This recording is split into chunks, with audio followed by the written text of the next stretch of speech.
Bonjour à tous et à toutes. Enfin le début de notre cours. Explorons ensemble le curriculum vitae. Réglons ensemble cette épineuse question de demande d'emploi. Tout ceci passe par une connaissance de ce qu'est le curriculum vitae. Toute tentative pour solidifier votre CV restera vaine si tout d'abord nous ne tombons pas d'accord sur la signification du CV.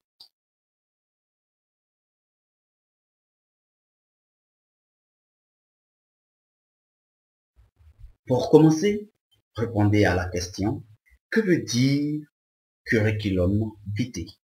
1. Description de la vie. 2. Déroulement de la vie. 3. Description du travail. À ce niveau, je vous demanderai de faire pause sur la vidéo et essayer de répondre à la question. Puis, revenez à la vidéo après avoir fini. À tout à l'heure.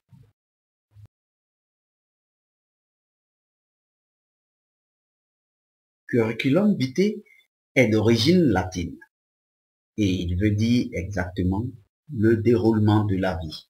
Bravo à vous qui avez trouvé cette réponse, et aux autres, nous allons continuer pour nous permettre de bien comprendre. Pensez-y bien et comprenez que le CV est une histoire. Le CV est une histoire que vous racontez. C'est l'histoire de votre vie. Plus concrètement, l'histoire de votre vie professionnelle.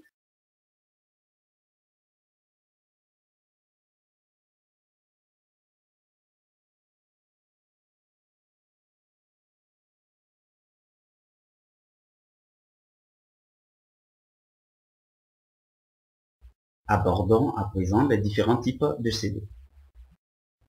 Pourquoi vous écrivez un CV? Pourquoi une entreprise réclame un CV avant de vous embaucher? Voici ce à quoi vous sert un CV. Votre CV sert à vous présenter. Il donne une idée claire de qui vous êtes. Ne le sous-estimez pas. Votre CV n'est pas juste une carte de visite. C'est une réalité du déroulement de votre vie. Votre CV raconte un pan d'histoire sur vous. C'est un outil qui aide au profilage de votre personnalité. À travers les CV, l'employeur recherche le candidat idéal.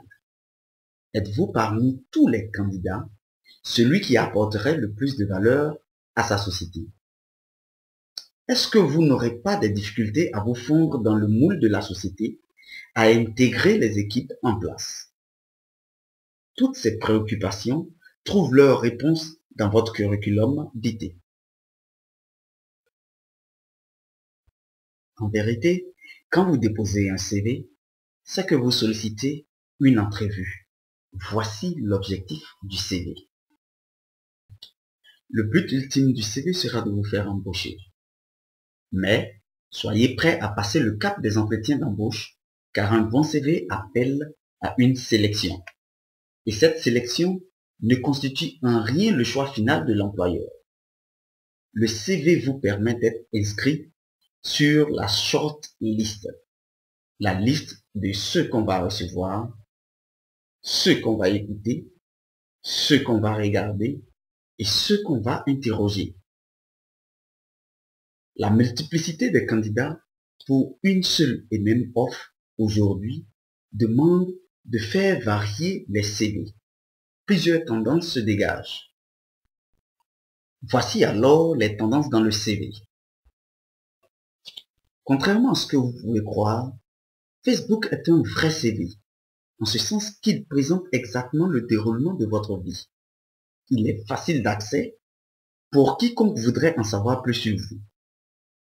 Par ailleurs, LinkedIn est aujourd'hui la crème des médias sociaux en matière de CV. Il a pour but de mettre en relation des professionnels et comporte un volet recrutement. Attention, remplir votre profil sur LinkedIn, c'est monter votre CV en ligne. À mon avis, vous devez bien réfléchir avant d'utiliser ce type de CV. Ils sont préconisés pour les professionnels dans certains domaines.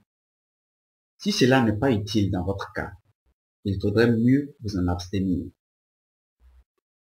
À présent, voyons quelles sont les parties d'un CV. Habituellement, il vous est demandé de mettre votre photo sur le CV. Mais mon conseil est de vous en priver. Ne faites pas apparaître votre photo sur le CV. Il est démontré qu'à la vue de votre photo, le recruteur peut tout simplement vous écarter par pur préjugé. Votre image peut ne pas cadrer avec votre nom. Par ailleurs, prenez soin de donner vos noms et prénoms.